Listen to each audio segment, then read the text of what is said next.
Welcome to the Bucher and Friends podcast. Here is your host. Let's send it over to Ric Bucher. Ric Bucher. Welcome to another episode of Bucher and Friends, part of the United WeCast Network. I'm Ric Bucher. You can read my stuff on Bleacher Report. You can find me on Twitter at Ric Bucher. You can follow the show on Twitter and Instagram at Bucher Friends. And we are recording this about roughly 48 hours before the NBA trade deadline. And it is my great pleasure to have former executive with the Nets and the 76ers, Billy King. Billy, thank you so much for taking the time. In prepping for this, I have to tell you, I went to check your Wikipedia to see, okay, what's he up to, right? And it was kind of discouraging. I got to be honest. If I were you, I'd try to go in there and edit it or something, because it talks about the Nets. It talks about some trades that clearly didn't go your way. It makes no mention of the fact that you presided over a 76ers team that went to the NBA Finals. I mean, basically, all the good in your career has been scrubbed. And it is it's simply a couple of deals that involved a number of picks that people are remembering. So with that, I welcome you in, but also giving you an opportunity to maybe remind people or refresh people's memories in terms of you weren't just with the Nets trading picks. Exactly. Yeah, no, and I guess I don't know how the Wikipedia works. I just got to get some millennial help and go in there and do that. But, that trade will stand out because it's the most recent. But for me, I get a lot of pride in watching Kyle Korver still play now with Utah, who we traded from the Nets. We got from the Nets for $125,000 at the 52nd pick, or Lou Williams, who we drafted in the second round, I think in the 38th pick, or Bojan Bogdanovic, who's starting for Indiana, who we traded for a guy with the 31st pick, or drafting Thaddeus Young, so two of the starters in Indiana. So to me, I'm proud of what me and my staff were able to accomplish via the draft. We worked hard, but I think we found some great gems in the second round, and then we're able to build that way. So I guess I do got to go in and update that a little bit. Well, the reason that I wanted to have you on is because obviously this time of year, I mean, for a good 17, 18 years, you were running either the Sixers or the Nets. And I wondered, I talked to players often about this, like, do they get twitchy at the beginning of the season? I mean, when it's like the Swallows back to San Juan Capistrano. It is, do you, when February rolls around and it's the trade deadline, do you get twitchy? Do you feel like, man, I should be working a couple phones. I should be working deals. Is it still embedded in your DNA? Oh, it is. It is. And you start getting out the numbers and start looking at potential deals. When you see, Anthony Davis, start thinking, okay, what can the Lakers, offer? What can Boston do come this summer? So you start looking at it, anytime you hear a deal, you look at it and try to figure out, how they're going to make it work, matching the numbers up and different things. So it's something that doesn't leave you. Even when I watch a game or watching a big game, you're not really just watching it for enjoy potential. Well, this guy probably could be available in a trade because he's not playing, doesn't fit, or, And I tell friends of mine in the league, I said, you see, look at this guy, or this guy may be a buyout candidate. So it's always, I never watch an NBA game from the same standpoint, just like I never watch a college game from just really enjoyment. It's how will they do it at the next level? Right. And it's kind of sad because, like, when I watch football, it's enjoyment. When I watch baseball, it's enjoyment. When I watch basketball, it's more of from the management viewpoint. Right. Well, and to that end, you may have been, I don't think they keep records. We've got analytics on almost everything, but we don't have anything on the most prolific trading GMs in the league. But you had, while you were with the Nets, I counted up 25 trades in a space of about 5 years. That's a pretty good clip.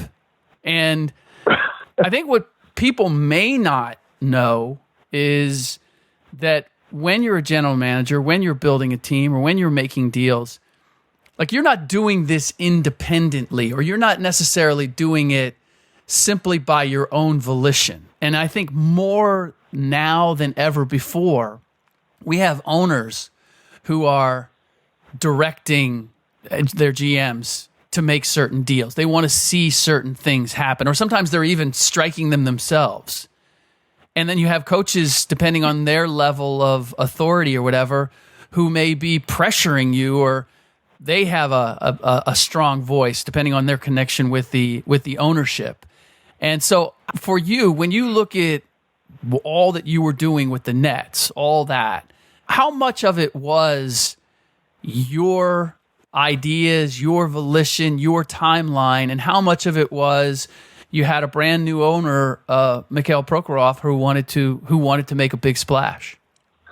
Well, I always say that anytime you see a deal and people start saying, criticizing one team and praising another, I always say you're not in the room.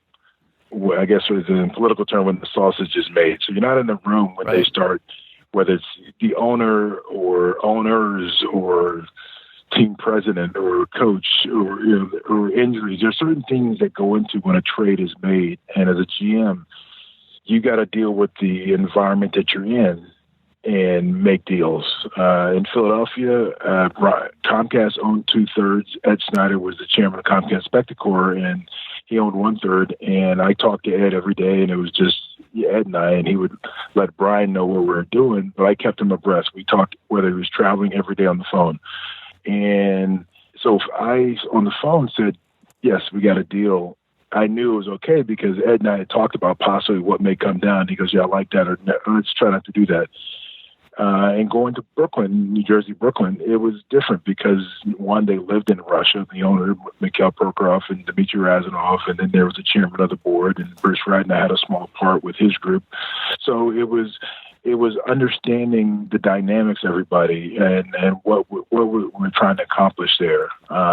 End of the day, though, as a GM, it's ultimately on you, and that's the job that you choose to do. And so every GM has a different dynamics when they're making trade. And when you're in the other GM seats, say when I was in my seat, you try to figure out what the dynamics of each team is. What's going to be the deciding point for that team? Is it just going to be the GM? Is it going to be the GM and the owner? Is it going to be the coach? So you want to get the personality of decision-making of each organization. So when you go to strike a deal, you know what you're dealing with. Makes sense. So I've talked to, and the deal, I think the big trade that everybody has connected you with is the Gerald Wallace, Marshawn Brooks, Chris Humphreys, Keith Bogans, Chris Joseph. I hope I'm not ripping a Band-Aid off of some wound that's just starting to heal. No. First-round picks, 2014, 16, 18, swap rights in 2017 in exchange. You got Kevin Garnett, Paul Pierce, Jason Terry. I think that was the gist of the deal. So I've talked to Danny Ainge on the phone. I've talked to others who talk to Danny Ainge on the phone on a regular basis. But I've never made a deal with Danny. And obviously, he's Trader Dan, as he's known. What's it like working a deal with Danny Ainge as opposed to, say, another GM? What makes it unique?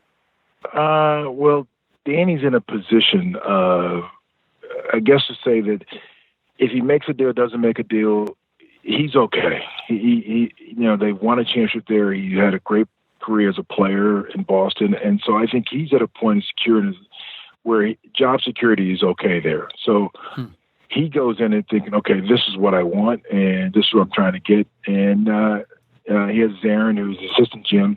They go in and knowing what they want because when you have that championship in your belt, and and there's security, the job security there, so they go in trying to get exactly what they want. If they don't get it, they're okay, and ownership's okay with them with that regard.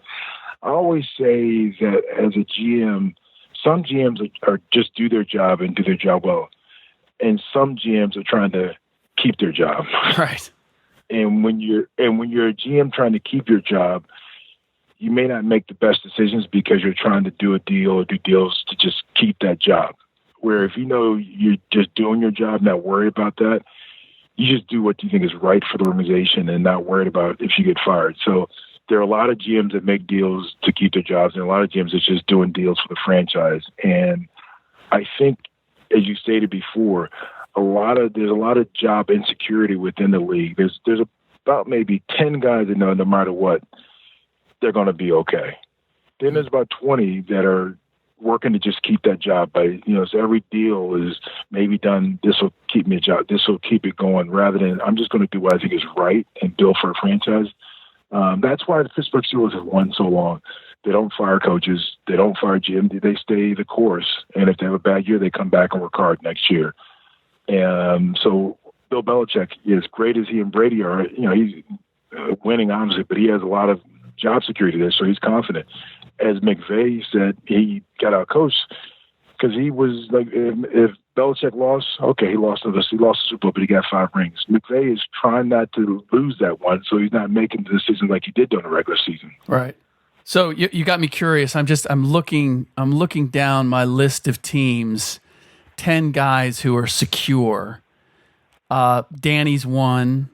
I would say Pat Riley is one. He stays in that job as long as he wants. Is that fair? Oh, yeah. Sam Presti in Oklahoma City? I think so. Yeah, and I just roughly said 10 probably. I hadn't gone through. I'm just saying 10 off the top of my head. It could be more. It could be less. But, right. You can go through the RC, people like that. Right. Donnie Nelson? Yeah, especially the last deal he just did. Right.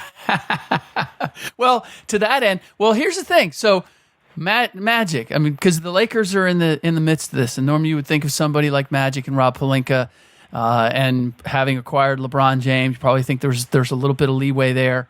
However, he got there. Whoever you give credit for, there's some out there. They're like, "Come on, Rob, Magic, you're taking it like you went and got LeBron. LeBron wanted to go to L.A. We'll leave that. We'll put that aside for a second. What would your advice be to the Lakers, who appear to be ready to trade away their entire team for Anthony Davis? I would say, from experience, be patient. Because if you don't get Anthony Davis, as great a player as he is, you still have LeBron, you still are LA, and you can build slowly. Because I think and from experience, when you go to do it too quickly, sometimes you do make mistakes. And so I would say to be patient. And if it doesn't happen, it doesn't happen. Go to the next one, because sometimes in the haste you can make a mistake. Well, so here's the thing, because anytime I see somebody who's willing to trade 3-4 future first round picks, and certainly you've had this experience firsthand. I feel like I saw it with going all the way back. My first experience was Nelly and C Webb. Yeah, and that those generally have not worked out, and I think especially in this day and age, whether it's just the optics of fandom and kind of like what Philly sold, the hopes and dreams that teams sell based on picks. Yeah, but we maybe dog dirt, but you know what? We got 4 future first round picks. Like there's I don't know how it works. You would have a better understanding of this, how it works from the business end, the reality of being able to sell those hopes and dreams, but also put butts in the seats in the meantime and sell advertising and all of that. Is there a dynamic here? Which is the smarter play in terms of having a team that's competitive that people will come to pay and see, or having that, being able to dangle that hope that, yeah, we suck right now, but we're going to be good around the corner?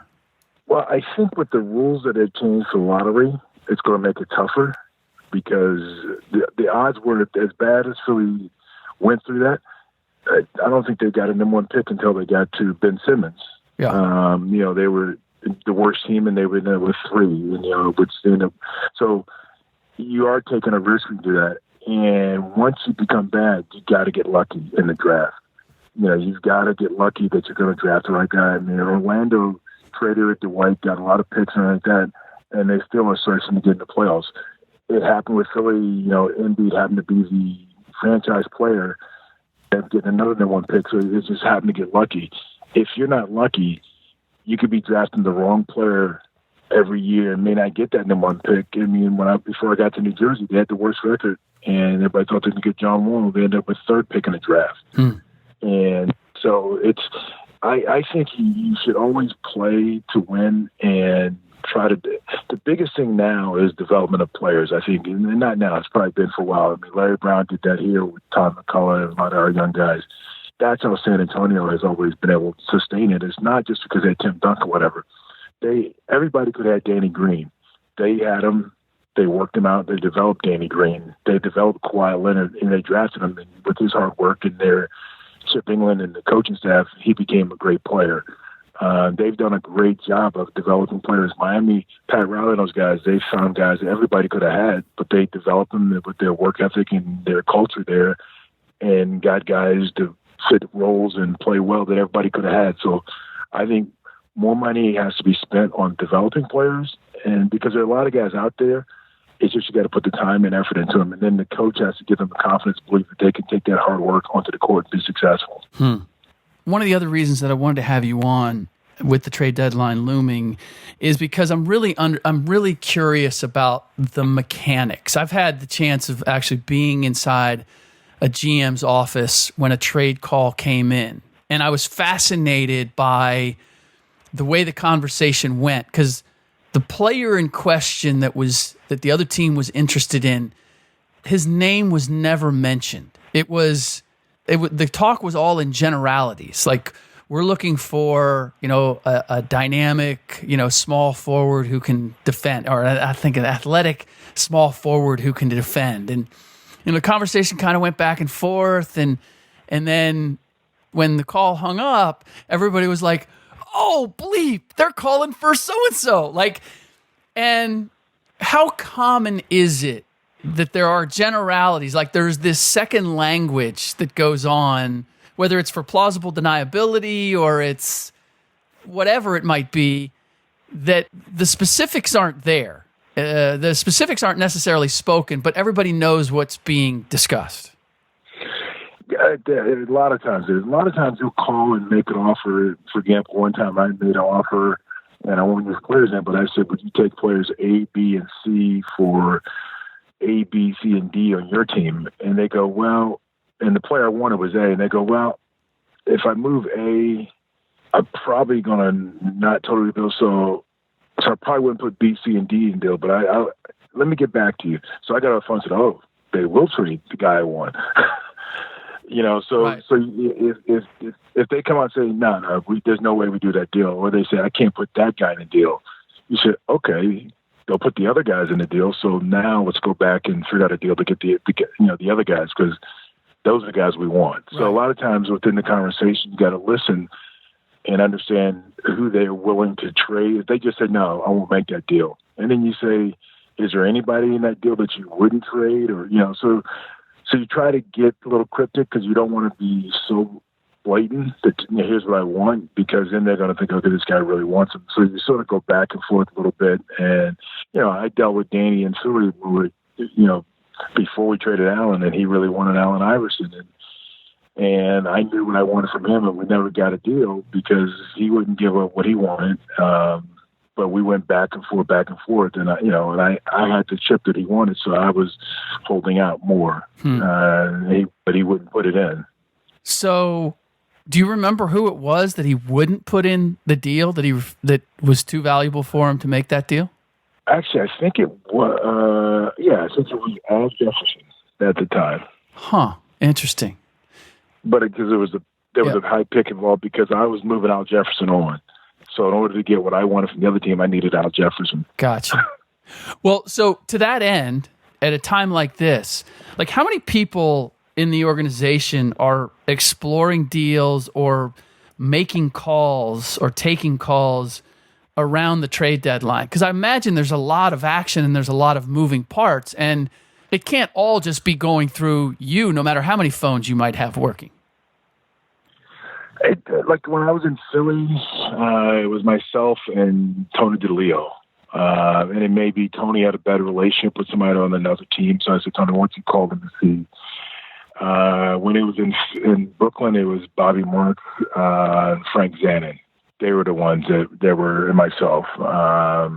But you don't want too many people out there talking. And if you have one person that's dealing with one team, you try to keep that person dealing with that team until you get to the end. And then I would step in, okay, let's formalize it. But you don't want two people calling the same team because you want to keep the conversation the same. Sure. Now, are there other, because this is the other part, is that I see things that leak out and I'm like, and now it's become a whole side business, like to figure out who's talking to who when a deal's being made. And a lot of teams know, you'd be amazed. A lot of teams know if somebody writes it where they got it from. Yeah.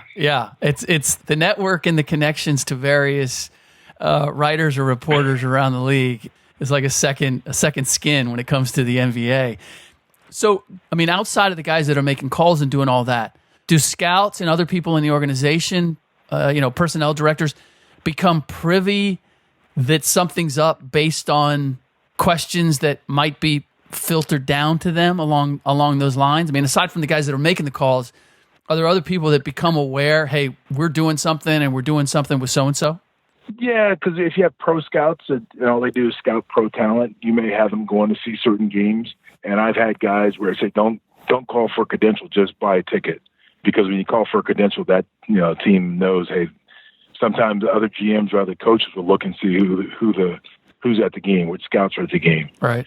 So I'll tell a guy to buy a ticket and sit 10 rows up, so nobody don't wear any Sixer gear or net gear, so nobody knows you're there. But generally, invariably it gets out because sometimes agents may get involved, and once some of them get involved, they tend to get it out because they may want their client traded or they don't want them traded, so they tend to get it out sometimes as well.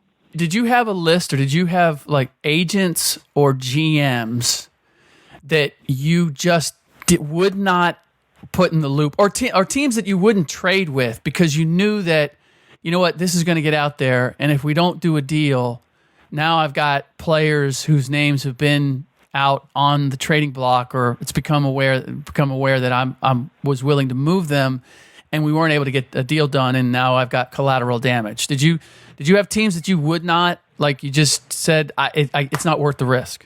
Yeah. Oh yeah. There were teams and GMs, and when I was in Philly, some teams were worried, didn't want me to include Larry Brown in the mix because they figured, Larry was going to tell somebody. So, but when I was a lot of places, there were certain teams I knew for sure that if you talked to, it was going to be out the next day, or if an agent found out, it was going to get out. So sometimes, when we did Darren Williams, it was a small group. Yes. There was three people in my group that knew over the night.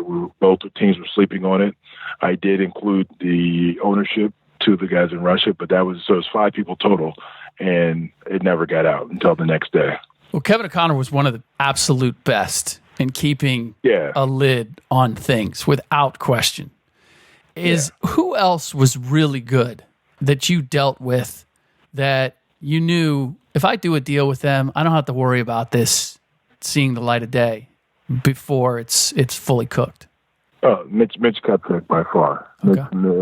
It wasn't going anywhere. If you talk with Mitch, it was never got out at all until it was pretty much done. Yeah. But here's the flip, Philly, is that in today's, I mean, you've only been out of this for a couple of years, but today it almost feels as if nothing gets done, or very, very little. Maybe 1% gets done without it getting out way ahead of time, and to the point now where deals are actually sabotaged by it getting out. Yeah. Well, there's two I can think of. The deal for Porzingis didn't get out until it was pretty much done. And the other one was Jimmy Butler to Philadelphia. True. Because everybody had him going to Miami and places like that. And so when teams really want to get it done, and usually those are the deals that get done, because I think Philadelphia with the Minnesota one, if that got out, Miami, somebody else would have got in and tried to mess it up. Same thing with the Porzingis. If that had got out, Knicks would have had a ton of calls. So, and the agents didn't know. On the Jimmy Butler side, the agent probably knew, and he wanted him out, so he kept it quiet. So was it 2003 that we were at Summer League and you were working on a 4-team deal, and I saw you and you saw me, and I headed your way, and you literally ran out of the gym. You. I think that was Minnesota, Sacramento, New York Knicks, I think Atlanta. Actually, I think it was 5 teams and it ended up being 4. I think it was Sacramento, Minnesota, New York, Atlanta, and us. Yes. And there was, in any event, I had like pieces of it, or I don't know if I was looking for confirmation at that point. I don't know what it was. But you saw me and you were far enough away to make like a hasty exit without making it look like you were full out running. But I'll never forget that. It was hilarious. And actually it was, in a way, it was like, okay, I know I'm onto something. I don't have the confirmation, but I know I got to be close because Billy wants to know part of me right now. The one thing I always said to especially the beat writers here, I would tell them, I said, look, I'll never lie to you. Yeah. If I say I can't say, or I can't comment on it, then you pretty much know you're on the right track, because I don't want to lie to you and say no. So I just say I can't comment, then okay, he's not lying to me. So that was one of those cases where I saw you. I said I'd rather not even get eye contact or facial expression. Just get away from you completely. Yeah, no. I appreciated that, because I don't know if I ever told you, but like when I first became a beat writer in the NBA, it was covering the Warriors, and I went in to talk to Don Nelson. And I walked in and I basically said, look, I know there's some times where I'm going to ask you a question and you may not want to or be able to give me an answer. All I ask is you don't steer me the wrong way. Just don't lie to me. And I probably went on a little longer than I had to, but when I was done, Nelly looked at me. He goes, well, I got to lie to you. I'm going to lie to you.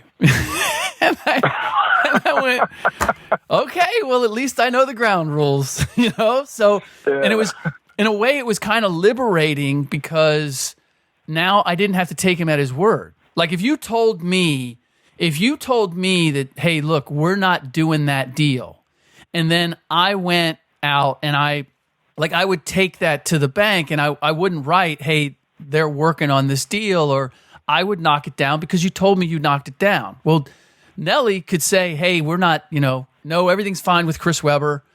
And I'm like, okay, well, I don't have to believe you, because you told me you'd lie to me if you had to. Yeah. And it actually kind of worked in my favor.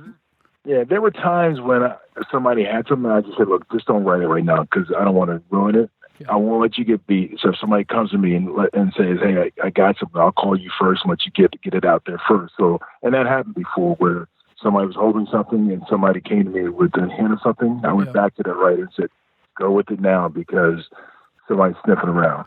I don't want you to get beat on the story. But honestly, I don't know if those rules still exist today, Billy, because things get out so fast and people are so adamant about being first that I truly feel it's one of the reasons why, I mean, there's still stuff that comes my way. I try to tell stories to explain to people what's going on, behind the scenes, or explain why, just give people a second thought as to what they're seeing, and maybe the narrative is a little bit different than you think it is. Explain things that people may not understand, as opposed to just constantly chasing hard news, because I feel as if the rules of engagement have frayed, and it's distasteful to me the way you have to operate to be successful in breaking news now, if that's your full-time gig. Well, I think it's with Twitter now, because before, if you had to write a story, there was no Twitter. So you still had to write it, even before the webpage. So, it was going to be in the paper, or it was going to be on the radio, but there was no nationwide network. And ESPN started with the breaking news, and then Twitter came about, and I think now everybody is, trying to get out there before somebody can tweet. And I think even Woj, when Stein had the Porzingis, Woj tweeted that it was Dallas was trading Porzingis to the Knicks by mistake, because I think it was just in a hurry to get it out. Right. But you're right, though. And within the GM, when I came in, I was young. I was 31 in Philadelphia. And I learned from the Jerry West, the Wayne Embry's, the Jerry Crowd, the veterans of it. And I used to go scout with those guys and sit and just listen. And there was a code amongst them that if Jerry West called me with something, we were discussing something, there's no way I was ever going to give it out to anybody because I had such respect for Jerry West or Wayne Embry. I don't think it's the fact that guys don't have respect for the people they're talking to. I just think that it's the nature of the business of getting things and, providing news for somebody. Then maybe you get a favor later. But there's no way if I had a conversation with Jerry West or Wayne Embry or one of those guys that I was ever going to leak it because for fear of, those are guys I looked up to as players and then for what they've accomplished as management. So there was no way I was ever going to divulge what they told me, or if Pat Riley called me about a trade, there's no way I was going to put that out there. Yeah, I kind of feel the same way when it came to from a media standpoint. There were people that you respected and you admired and you worked with, and as a media member talking to people with teams, like Nelly said what he said, and okay, so be it. And I actually appreciated his stark honesty in how he was going to operate. But there were also people that I could trust and I could have a conversation with if they said, hey, hold on to that. I could, because I trusted that they weren't going to burn me on it. I will say now I feel, whether it's you're dealing with certain agents or even, front office people, my first thought is, okay, is somebody telling, like if I'm talking to a GM and I'm providing him information, is he then lending that to another reporter, writer, wherever? Like, where's that information going? That whole trust factor seems to have broken down, or at least for me, is not the same as it once was. The other thing I wanted to get to is... No, I agree. Yeah. No, I agree. But I don't think it's in sports. I think it's our society. I mean, it's, not to be political, but I'm a political junkie. Yeah. It's no matter your thoughts on the president, it's wrong that people within are putting stuff out. If you don't like what he's doing, don't work for him. But don't, it's not the person that's in the it's the office of the presidency that you're affecting. And that's the same thing I look at it with GM. It's if you're working for a GM and you're putting stuff out, it's not just that GM, it's the organization that they're affecting. Yeah. Well, it's the business.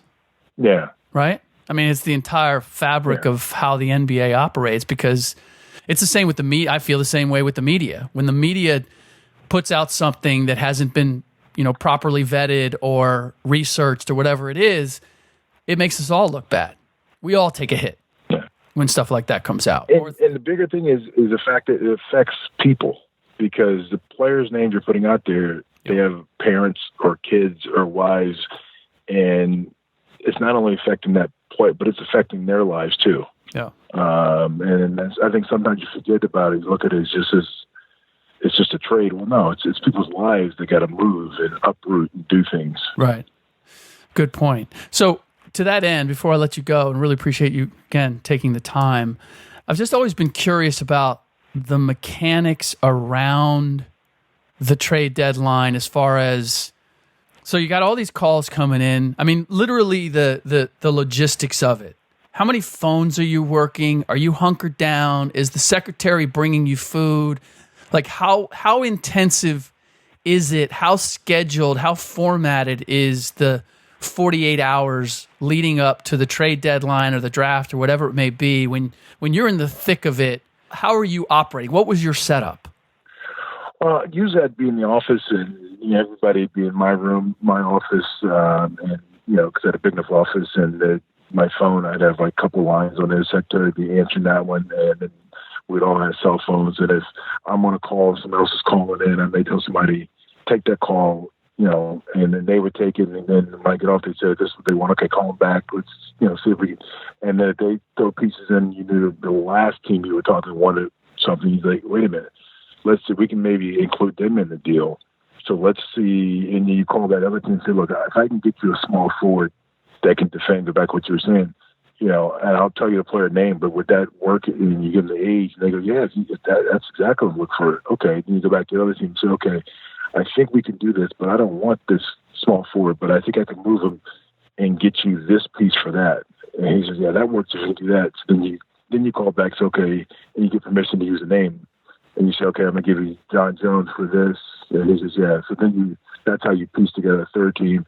And then all of a sudden you may be able to say, wait a minute, I know that we got to put this guy in to make the numbers work. I don't want this guy. I just have no need for him. So then you got to include a 14.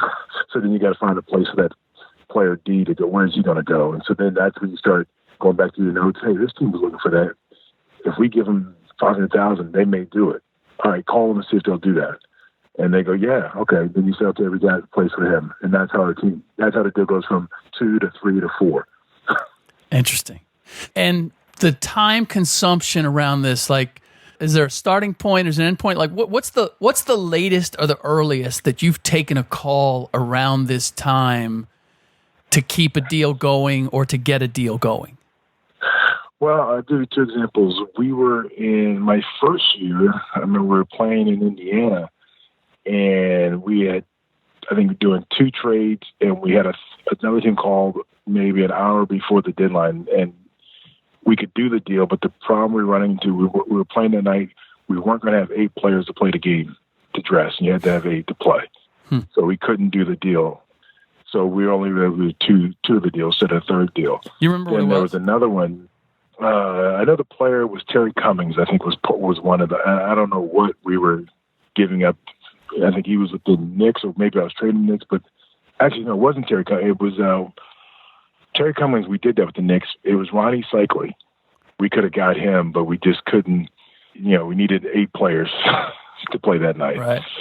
And then the other one was a deal that I was waiting on a team that we had talked all day, and we're just waiting to call back saying, okay, we got a deal. And we were getting, I think we had 45 minutes to go, and they wouldn't answer any calls. We tried everybody in the staff, and so we had to scramble to get the one other deal that I know could get done, and we got it in, I think like with 5 minutes to spare. And it was KG to Minnesota, and the last piece we needed was KG to sign the waive his trade clause. And he was in his house in Malibu because we're on the West Coast, and he didn't have to work the fax machine at his house. And his wife was driving home. She got there in time, got him signed in. We got his fax in time. Oh, wild. So now with Google Docs, you probably don't need that. You don't need the fax machine anymore, right? You can probably find ways to work around that. Well, if he on his phone, if he had, like, I started doing DocuSign, right? And so I can get play. I think we signed Darren Williams on an iPad, and different guys. I think Brooke Lopez signed on an iPad, but the other player has to have the ability to do it. So yeah, probably nowadays you can get it done much easier than that. But at that point in time, it was trying to explain how to download DocuSign or something was just facts. It was the best way possible at that point. No doubt. Last thing before I let you go. So there's been some talk about Jason Kidd potentially coaching LeBron and the Lakers, and I don't mean this in any way, in any disrespect to Luke in talking about this, but it's been out there. You obviously had Jason with the Nets. What do you think of that idea of Jason and LeBron working together?